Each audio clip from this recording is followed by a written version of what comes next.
Hey everyone, and welcome back to Arena Football Statement. I am your shocked host, bringing you all the shockingness that you so can't believe. And seems like something's missing.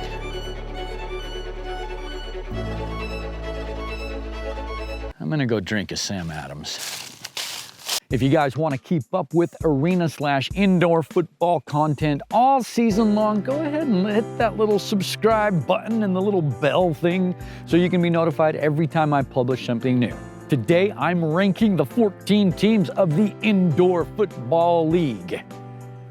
Prepare yourself to be mad. As everybody knows, last year's United Bowl was a huge PR statement.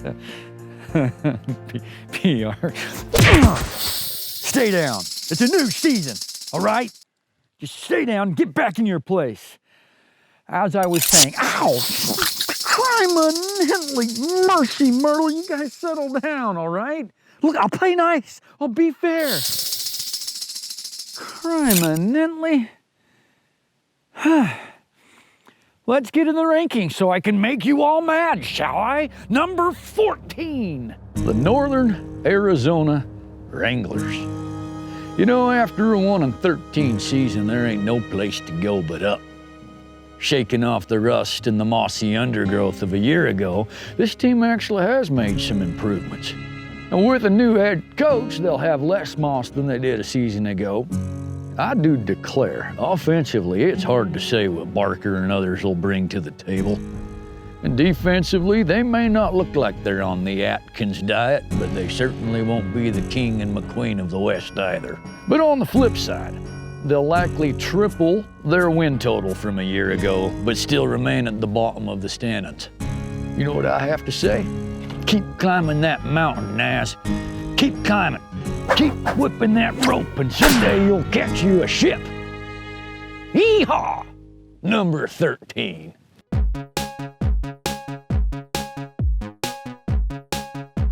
You know what I say about expansion teams, don't you? That they suck? Well, guess what? The coaching staff on this one's actually pretty good. And truthfully, I don't know anything about the players on this team, but I know a little something about Vegas, you know?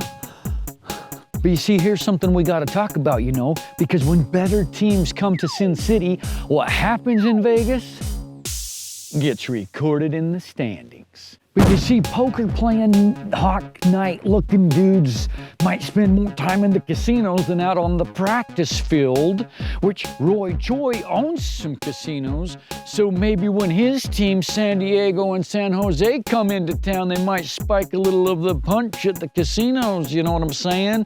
Gain a little competitive edge. So keep that in mind on your home games, Mike Davis. You're welcome. Number 12.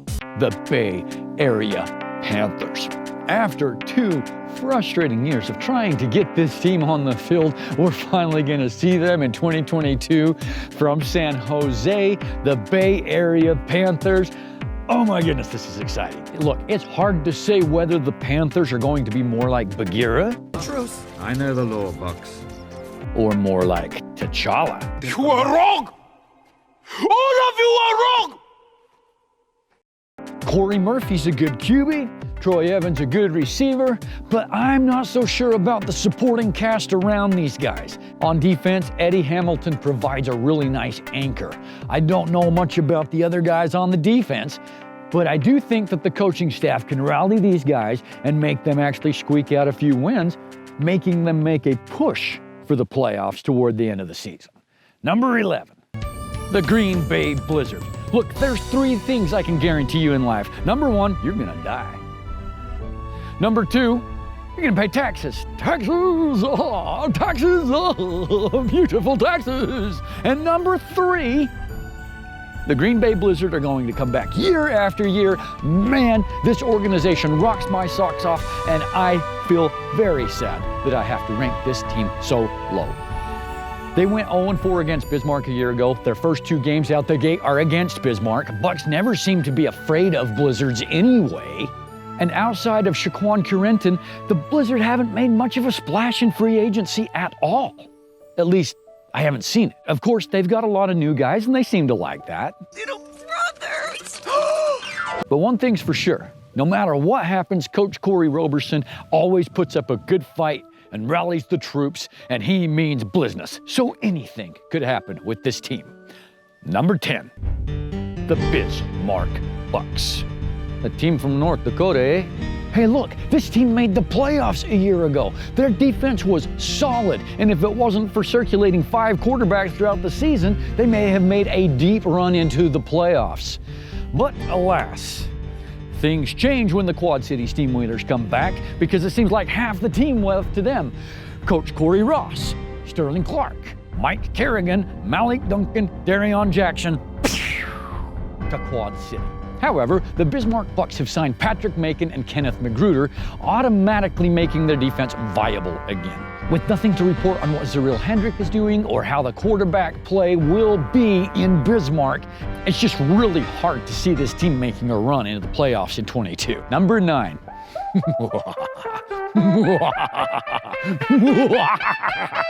The Iowa Barnstormers. Yes!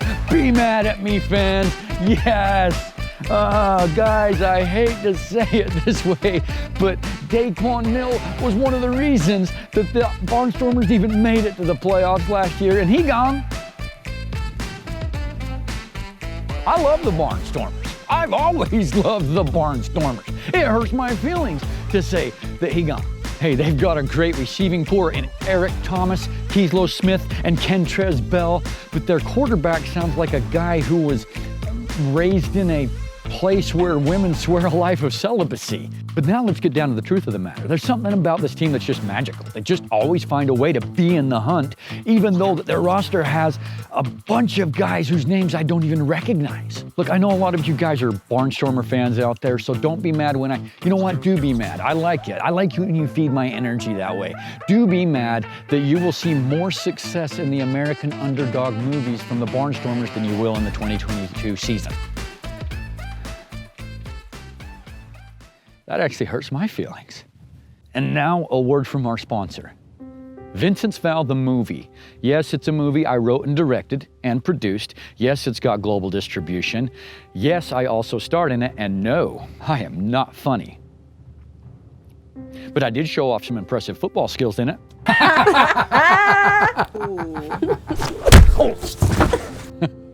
Hey, you know, if you want to sign me, I'm open for it. Whatever the case, I hope you enjoy the trailer of Vincent's Vow. You go on dates, kiss the girls, you have your little one-night stands. It's come back. But you ain't loved a single one of them, have you? People fall in love, and they get married, and yes, they're usually very attracted to each other. But give them 10 years and 2 kids down the road, and they somehow fall out of love? What happened? Get out! And you see her, she's young, she's pretty, and you just want to use her young body for your pleasure, is that it? Stay away from my girl. Before you claim to love someone, you need to find out what love is.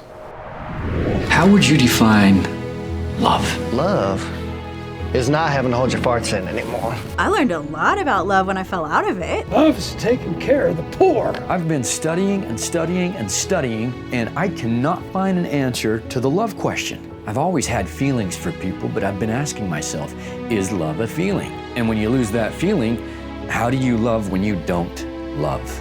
I need you. She was my everything, my rock, my conscience. Is Evangeline alive? I believe so.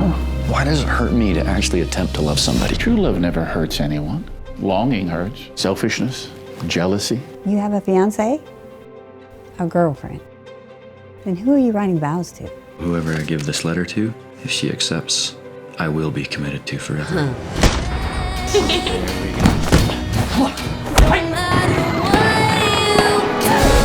Love always protects. It always trusts.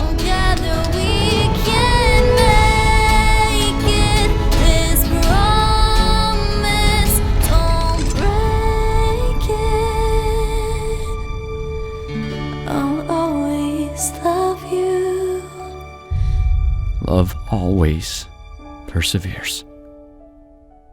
If you would like to see or own the movie Vincent's Vow, just click the link down in the description and you'll get a chance to see it. Thanks for your support. Let's get back to the rankings. Number 8, the San Diego Strike Force. What? An unproven team making the playoffs? That's right, I said it. Why? Because there's a lot of good veterans on this squad. Lift up your skirts, ladies, because what you're about to see, because Harvey Wright and Cousin Bubba are gonna put up a great defensive wall. Because Daquan Brown's gonna get pick sixes. Because Skylar Clinton and Marquez Hoodie Rogers, Prince Chenolette, and Tim Lucas are gonna catch touchdowns for days. And no matter who's slinging the rock at quarterback, will be protected by Zion Jones and that green diamond Fale Tui Papai. Bombs away, baby! I'm excited to see this team play. Number 7. Sioux Falls Storm. Yes, yes, yes. Now I have some teams and fans mad at me. A Storm be a Bruin. Mercy, Myrtle. Oh. Or perhaps a storm isn't brewing. You see, the Sioux Falls Storm, even though they've picked up a lot of the shock players, the stragglers, since they went out of business, or whatever it's called, they seem to have lost their identity. And I don't think they're gonna get it back this year. I would like to buy a hamburger! And Carl Bivens and Brandon Rowe lead a very stiff defense, who also signed Jared Harris, who I reported in my last video signed with CIF's Mustangs, which means I'm terrible at research, which means my rankings really have no validity, and also means rather than be mad at me for my rankings, you should have sympathy that I'm no better at this than modern media. Alonzo Moore and Nathaniel Chavius add an automatic spark to the offense for the Sioux Falls Storm, so they could go anywhere. And perhaps the Sioux Falls Storm first-round playoff loss this year will be due to O-line and QB play. I don't know, but for that reason, Sioux Falls falls in Dummy Dookie's rankings this year. Number 6, we have the Quad City Steamwheelers. After a 2-year hiatus, the team is back in the Quad City, led by Corey Ross with all the glamour and the glitz of the past. Corey Ross's offensive mind and Kevin Rudd's hands mean touchdowns galore for this Mississippi River squad. And with Malik Duncan and his brother Darion Jackson on defense, there's gonna be a lot of offensive players in the IFL getting steamwheeled and have a hard time carving themselves up off the turf. Aaron Aiken and David Perkins are decent quarterbacks, and as long as Sterling Clark, the heart and soul of any team, is in the game, they'll have plenty of time to sling the rock. Boom, boom, boom, boom, boom. Steamwheeling into the playoffs. Number 5. Number 5.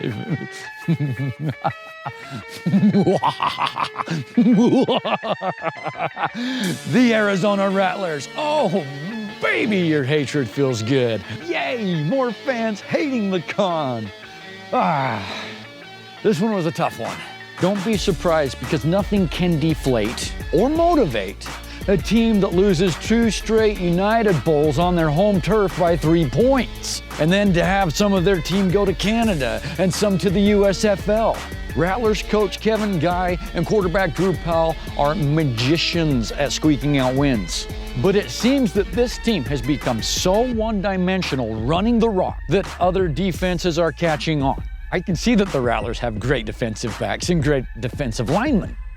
And they've revamped their offensive personnel. But offensive is the key word here, okay? I just want Rattler fans to come hissing at me with their venomous, snake-like comments, and I'll just ignore them and skip over the top of them like a pioneer schoolgirl skipping in a field of daisies.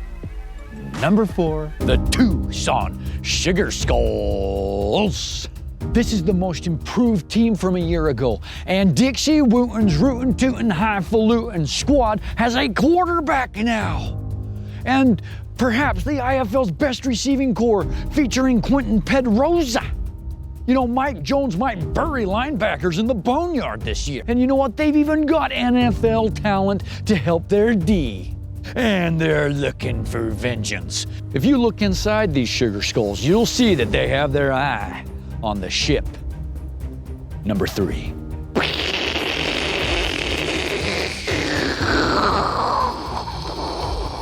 The Frisco Fighters. Coach Dalzell takes a hike. Billy Back comes over from Spokane, and he's got a great coaching staff to work with. And he's ready to pilot these fighters to another successful season. You know what they say?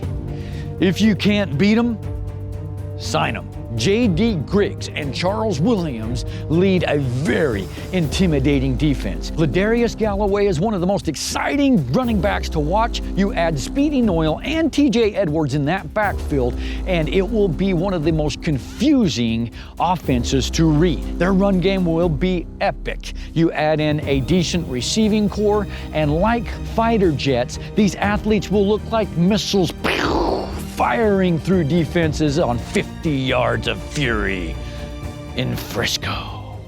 Number 2. The Pirates took him 93 minutes ago. How many Pirates? 25. Top Mercs led by this guy. The United Bowl champs are back.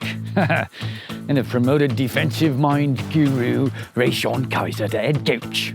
Hey, this defensive guru type coach could likely lead any pirate group back to the ship. Hey?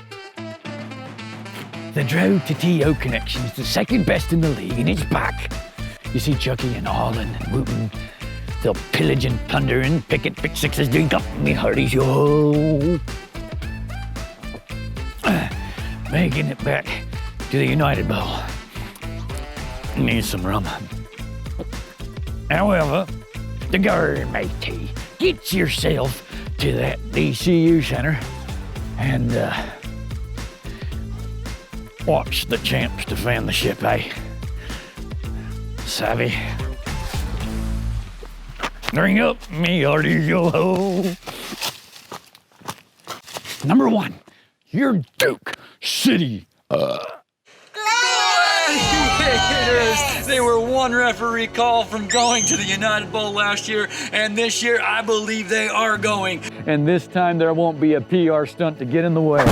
Okay, so you've got the Davis to Davis connection that's going to be back and lethal, making a plethora of touchdowns for the Gladiators. They haven't missed a beat in their offense, and they have improved their defense over the offseason. The riveting Rattler rivalry reckons to be the best, most hot, sizzling matchups of the IFL season this year, and the Gladiators are fueled by last year's game in Phoenix.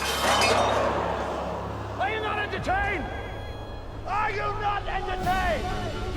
And there you've got it, guys. We've got an amazing matchup coming March 12th this weekend, and the IFL season is destined for greatness this year as long as the gas prices don't get too high. Pray for Ukraine, and let's be the best that we can be and give the most that we can, and that is my arena football statement.